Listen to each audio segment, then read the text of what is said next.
Përshëndetje miq të Agora News. Ditën e djeshme në seancën plenare u përfol për pikën kryesore, atë të heqjes së imunitetit të zonjës Belinda Balluku. Opozita votoi pro heqjes së imunitetit, ndërkohë që mazhoranca votoi kundër duke dhe fituar numrin e votave. Çfarë po ndodh me zonjën Belinda Balluku? Mos ndoshta ky ishte gabimi fatal politik i Edi Ramës. Për këto dhe shumë çështje të tjera do të flasim me zotin avokat Zaçe Islami. Zoti Zaçe, ju përshëndes. Përshëndetje, faleminderit për ftesën. Ju falenderoj juve për praninë. Atëherë dua t'ju bëj pyetjen e parë, e cila ka të bëjë me se mos ndoshta Edi Rama i ka vendosur shkelmin integrimit të Shqipërisë për sa i përket mbrojtjes Ballukut. Dje u zyrtarizua korrupsioni në Shqipëri dhe mori fuqi ligjore. Me miratimin që bëri, me refuzimin që bëri kuvendi i gangsterëve dhe i banditëve shqiptar në atë ndërtesën që quhet Parlamenti Shqiptar, përfundimisht u legalizua korrupsioni në Shqipëri dhe u rivendos diktatura e vitit 1945-90 e Enver Hoxhës, që nuk kam kurkush të drejtë të kritikoj drejtuesit e shtetit, dhe ata çfarë të duan mund të vjedhin, mund të vrasin, mund të grabisin, mund të çfarë të duan mund të bëjnë dhe nuk japin llogari. Kjo është bërë dje. Dhe shqiptarët janë në gjumë, shqiptarët fatkeqësisht janë zombi, nuk janë më qytetarë, njerëz që të kenë kërkesa dhe të shikojnë se çfarë po bëhet rreth e rrotull. Ja kuptoj. Dua të di, sipas mendimit tuaj, a mendoni se në fillim, mendoni se Rama mund të fshehur poshtë fustanit Ballukut, dhe nëse po, a ka bërë ky kë duke mos lejuar Spakun për ta arrestuar? Me që më përmendë fustanin, do të them që Balluku e ka futur në tanga Edi Ramën. Brenda tangave. Ai edhe nga ajo video që qarkulloi dje që bëri atë gjestin që mbylli gojën, edhe që tha më kam blokuar në karrike, tha dhe më ka vënd thikën në qafë dhe më thotë do bësh ato që dua unë, s'ka, kjo i tregon të tëra. Zotëri, nuk jemi fare në këtë botë. Pra ky ne vegetojmë, nuk jetojmë. E ka zënë gusht i bie Ramën. Po patjetër e ka zënë se kanë vjedhur bashkë, i kanë bërë të tëra krimet bashkë. Po çaj bjes, çfarë do të thonë kjo? Nëse Balluku futet në burg nesër ose pas nesër, Rama automatikisht në burg. Patjetër. Do flasë ajo po vajti në burg, dhe do thotë me kë ka bërë. E kuptoj. Ajo ka provat, ajo ka letrat, ajo ka regjistrime, ka regjistrime audio, video, çfarë të duash ka. Ajo e ka futur tamam në tanga e Dinamën. Nëse nuk shpjegohet ajo këmbgulje ti e pa cip, e pa turp, e pa ligjshme, që o do shpëtoj atë nga thojtë Spaku të s'ka. Po përsa i përket Spakut, tani çfarë reagimi do ketë Spaku te drejtësia re me këtë që ndodhi? S'ka çfarë bën Spaku. Se arreston do të ka imunitet ajo. Nuk mundet dot që të bëj prap kërkesë? Vazhdoj të bëj kërkesë, vazhdoj të ushtroj presion ndaj kuvendit? Sa herë që të bëj kërkesa, aq herë të njëjtin përgjigje do marrë nga Edi Rama. Sa kohë që është Edi Rama në pushtet. Në Shqipëri zotërisht rivendosur diktatura e Pinochetit të Kambodgjës, jo Enver Hoxhës, se diktatura e Enver Hoxhës kishte edhe një farë tolerance. Shpjegoni pak më shumë për audiencën. Shpjegoni pak më shumë, ju lutem, për audiencën. Çfarë nuk kuptoni me këtë? Çfarë nuk kuptojmë, shqiptarët e dinë, moshatarët e dinë që është diktatura. E kemi hequr në kurrish. Ju e keni shikoni teorikisht, por nuk e kuptoni gjinin diktaturë. Sepse është ai fenomeni eksperimenti Bretkosës që e futën në ujë të nxehtë. Juve u shbër lavazh truri si popull, si rini, si breziri, mos e merr personale, po është në tërësinë e Shqipërisë, që ju nuk e kuptoni që jeni në diktaturë. Dhe që të bëj të qartë, çdo të thotë që jeni në diktaturë, po them vetëm kaq. Zotëri, e pare punës njerë që ti nuk mund të flasësh në mediat kombëtare lirshëm dhe si çdo ti, sepse janë të tëra të censuruara nga një dorë, nga Edi Rama.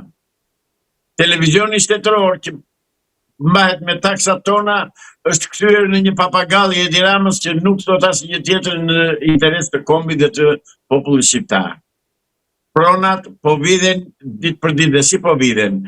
Pronat po vidhen me falsifikim të hartave kadastrale që ndodhen te Akshi, që ishte ajo Edi Ramës. Se ky ka bërë një qeveri, s'ka bërë qeveri që të ketë njerëz me integritet. Dhe jo pa qëllim, në të gjithë sistemin politik dhe shoqëror në Shqipëri, qeverisin vajza dhe gra të reja në moshën 45 vjeç, të tëra të bukura, të tëra të gjata, të tëra me që u kërcasin tangat. Kjo është diktatura. Si e doni diktaturën? Ju e doni diktaturën që të vi me pushtëdor, jo? Të dërgon policin atje, veç fshihet, futet, shoqërohet me një skort prej 40-50 vetash, çka ka pse 13 Edi Rama? Se duhet shoqërohet me skort? Pse kryeministri holandez del me bicikletë në pazar, ndërsa ky nuk guxon të dalë të bëjë, as të dalë nga makina nuk guxon jashtë, jo më të dalë të rritë jetoj lirshëm. Praktikisht ai ka futur dhe veten në burg. Ai praktikisht është i burgosur, se ka dy rrugë, o në makinë, o në zyro në shtëpi, gjë tjetër ai nuk ka. Pra, kjo është diktatura. Mos kanë bëjnë edhe ndoshta aferat korruptive të mëtejshme me lidhjet me bandat kriminale që përflitet dhe aludohet shpesh nëpër media që Rama të ketë frikë më shumë dhe që të rritet frika jo vetëm për burgun, po ndoshta mund të themi në thonjza edhe për kokën e vet? Ai ka frikë për kokën e vet në të tërë, dhe nga bandat kriminale, sepse janë ato që e urdhërojnë dhe e dirigjojnë dhe i thonë do bësh këtë, do bësh këtë shef komisariati, do bësh këtë drejtor policie, do bësh këtë gjyqtar, do bësh këtë prokuror, janë ata që komandojnë në zotëri. Se jemi vetëm vend që bandat kriminale mbredhin lirshëm dhe nuk shpojnë asnjë gjë. Kjo është diktatura. Diktatura nuk vjen me borie. Edhe të marrën veç qiptarit të dhe, erdha unë, jo. Kjo është diktatura. Që komandojnë një grup i strukturuar kriminal që quhet Partia Komuniste e Punës Socialiste, Demokrate, Demokratike, Social-Demokrate dhe Shqipërisë. Është një parti. Është Partia Komuniste e Shqipërisë. Janë komunistët e Enver Hoxhës, ata që po drejtojnë tani. Dhe konkretisht i kemi emra. Kryetari i gjykatës larte ke të bilin ish antar të komitetit qendror partisë. E të tjerë, plot sa duash. E kuptoj. Do kalojmë pak tek reagimet e ambasadave. Ambasadat e Perëndimit Shqipëri i treguan vendin e Edi Ramës duke ju bërë qartë se çfarë pret atë dhe vendin me rastin e Ballukut. Po më ashpra ishte ambasada gjermane.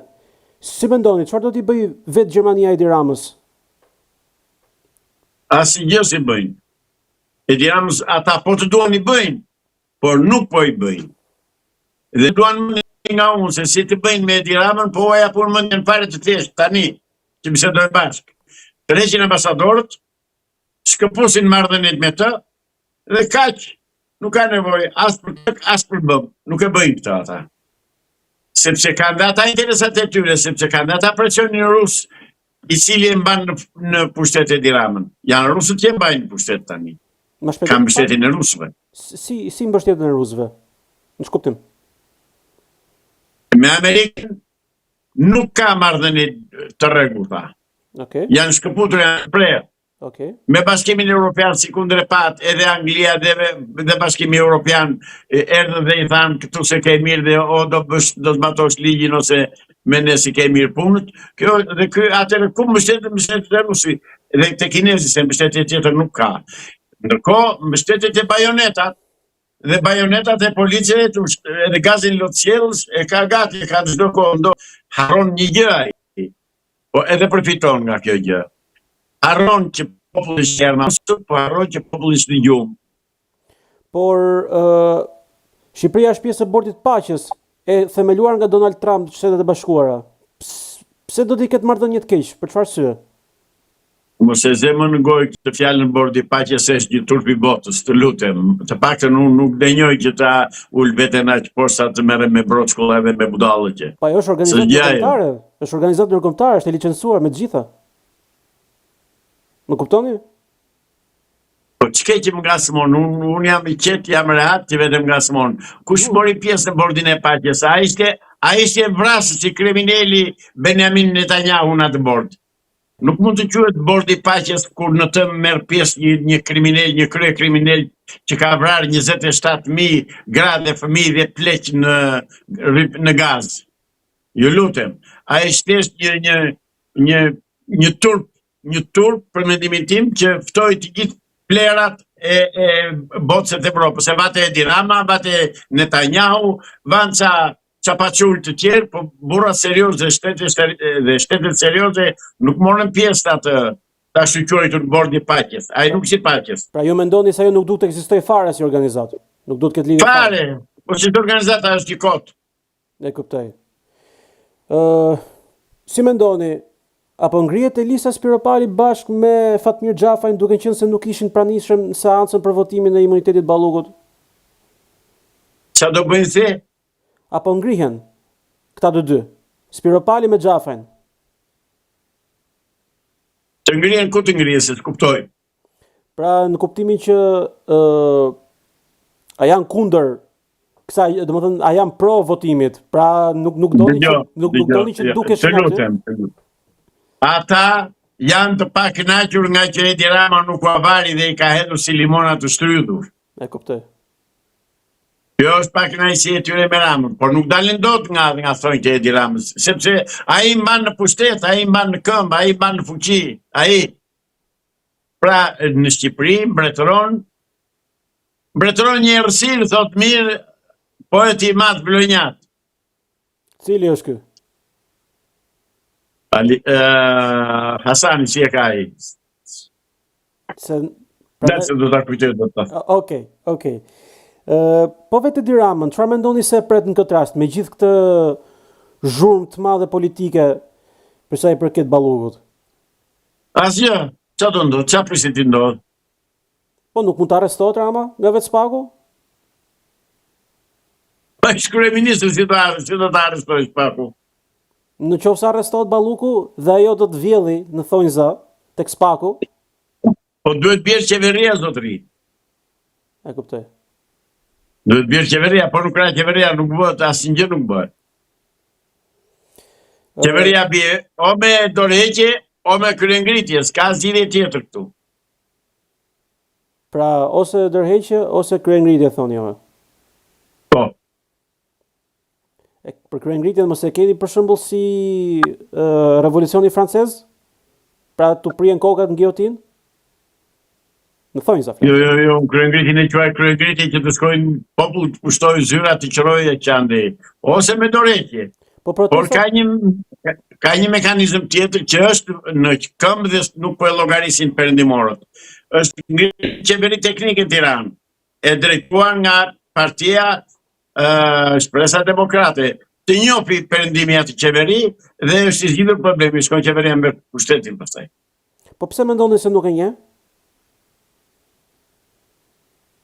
Se ka një Rusi në këtë mes, që ka interesat të ndërsjellta me Amerikën, kanë pazare, janë shumë gjëra aty zotëri që nuk na lën neve të marrim frymë, dhe neve armikun e përjetshëm kemi slavët.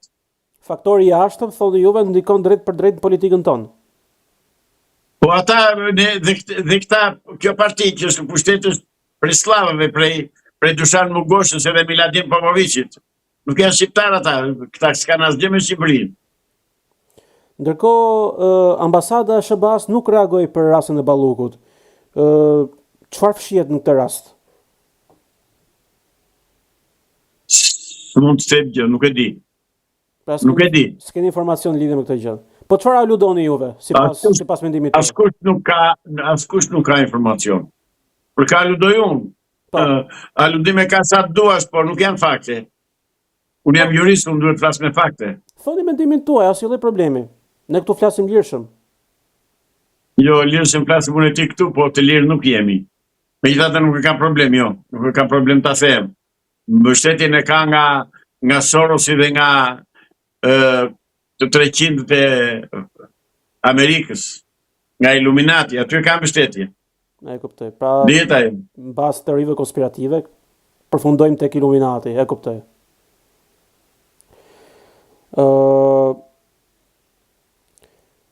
A mendoni se janë agjenturat e huaja që mbajnë Edi Ramën në pushtet?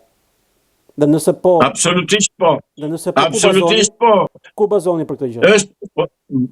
E para bazojmë te historia e komunistëve shqiptarë që buron nga Beogradi.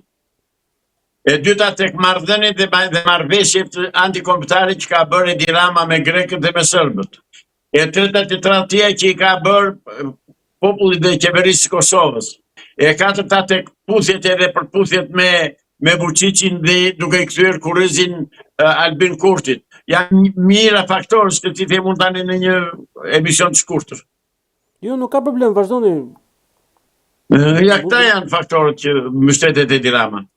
Po ne i shpjegoni dot një 2-3 sa t'i kapim pak thelbin, arsyen, të jemi pak transparent ndaj audiencës? Shiko, Edi Rama ka pranuar që të shkojnë bashkë me Grekë, të shkojnë dhe të trajtohet problemi i çështjes së detit në Hag. Me Po grekët, jap një bashkë me grekët. që ka direkt ky. Tani ç'pun ka Shqipëria të vejnë në Hag kur ne nuk e njohim atë marrëveshjen e detit. E ka rrëzuar gjykata kushtetuese. Ky pse vete? Sepse ne e dim se ç'do bëj Haga. Haga do bëj atë që bëri në vitet 50, 52, 53 sa ishte atëherë kur na gjobiti dhe na dënoi për incidentin e famshëm të kanalit Korfuzit, që aktualisht po vërtetohet dhe me dokumentat asaj kohe që incidenti i Korfuzit është krijuar nga vetë ata dhe ka ndodhur në tokën në ujërat greke, jo shqiptare. Dhe megjithatë Haga dënoi neve. Pra, mjafton ky fakt që Edi Rama kërkon ta çojë çështjen, pranon ta çojë çështjen në Hag, tregon që është tradhtari numër 1. Nuk e gjë sa Toptani zotëri. Por nuk krahasohet tradhtia e Edi Ramës me sa Toptanin. Ky tani ka marrë dhe malet edhe po uaje privatëve. Malet që në çdo fshat, në çdo vend të Republikës, malet janë pronë e komunitetit ku ka kufi në fshatit tia, për shembull Golemi. Ati ku ka kufit e ti Golemi me Kushin, me Progonatin, me Kolonjën, me Kaparielin, me Fterën, ati janë të Golemit. Jo, do t'i marrë nëse do investojmë ne atë çka ndjerë një metodë, një mënyrë për të vjedhur pronat e shqiptarëve. Pra, Edi Rama zotëri është rreziku numër 1 kombëtar sot. Sot është rrezik kombëtar. Jo politik partijak, jo politik, është kombëtar. E kuptoj. Po vizitën e mistershme të ambasadorës amerikane në Greqi, në zyrën e Edi Ramës, i cili priti me përqafimet ngrohta, si e shpjegoni? Mjafton, dëgjon, në diplomaci ka një protokoll. Dhe kur një përfaqësues diplomatik i një shteti shkon të takojë kreun e një shteti tjetër apo të një pushteti tjetër, ka një protokoll. Në atë parë një që nga veshje e jashtme, që të shkojë ambasadori amerikane me minifund të Edi Rama, ka 2 shpjegime. E pare punës që i thotë Edi Ramës që u vi tek një te një kryeministër që është i degeneruar dhe e ka mendjen e shalte grave. E dyta i thotë që ti smeriton më shumë se kaq, dhe kaq edhe ke shumë. Dhe ajo ka vajtur me urdhër tek Edi Rama. Tani ka vajtur për t'i thënë, për t'i çuar ndonjë mesazh të presidentit amerikan që ky të dorëzoj pushtetin, të qërohet. Apo nuk e di çfarë marrëveshje, çfarë bëhet në Rogos, nuk e di, nuk mund të them. Po pamje jashtme asaj zonjës dhe koha kur vajti, edhe mënyra se si u paraqit, si erdhi dhe si iku, pa thënë asnjë fjalë, pa kontaktuar as me gazetarët, as me asnjë tjetër, tregon që ka gjëra të fshehta të cilat ne do t'i marrim vesh më vonë, kur të dalë era, se tani s'ka dalë. E kuptoj. Dhe ju i mbështeteni, për ta përmbyllur, i mbështeteni mendimit që thatë përpara që 2 janë mënyrat e vetme këtu për të rrëzuar Edi Rama, që ose me revolucion pra, ose që i t'japi dorëheqjen. ose të jap dorëgjën ose me përmbysje, s'ka zgjidhje tjetër me ata. Me përmbysje. Okej, ju falenderoj shumë Zoti Islami për intervistën sot. Edhe unë të falenderoj për ftesën. Qofsh mirë. Shpresoj t'ju kem përsëri gjithë mirat. Ishim pra me zotin Zaça Ismaili, ku folëm për çështjen e djeshme të seancës parlamentare për heqjen e imunitetit të zonjës Balluku, ku mazhoranca në fakt përmbysi me vota opozitën që të mos t'i hiqnin imunitetin zonjës Balluku. Për këto dhe shumë çështje të tjera, ndiqni kanalin në YouTube Agora News, bëni subscribe dhe nga unë mirupafshim.